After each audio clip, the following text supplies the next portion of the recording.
Getting started on section 4.4, we're going to be introduced to the slope of the line. So I've used that term a little bit already, but we're going to delve into that subject and understand really what slope is. So in this video, we're just going to do an introduction to make sure we understand what we're actually talking about when we refer to the slope of a line.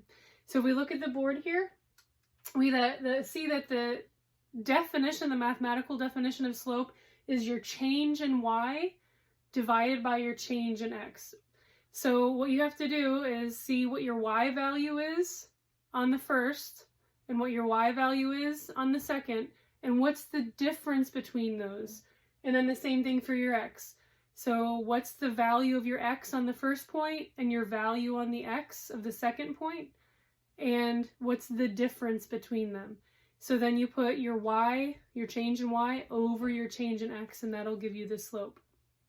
Now, typically in equations later on in this chapter, we'll see that we're going to use the letter m to represent slope.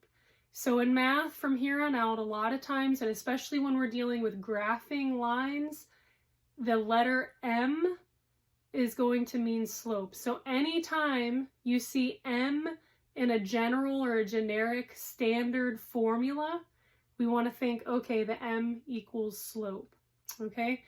So another way we can look at our slope or our m value is our rise over run. So how far are we going up and how far are we going over?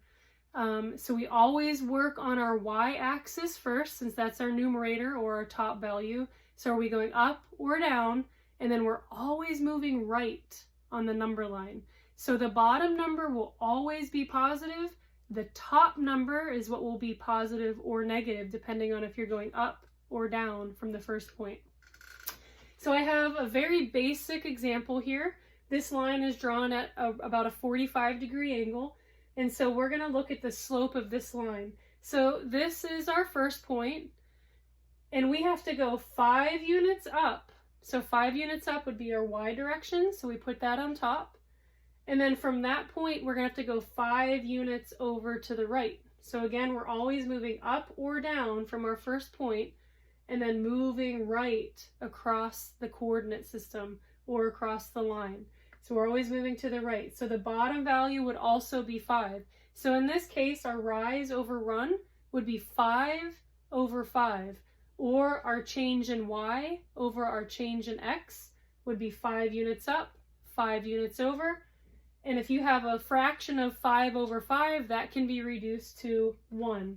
So m equals 1 for this line.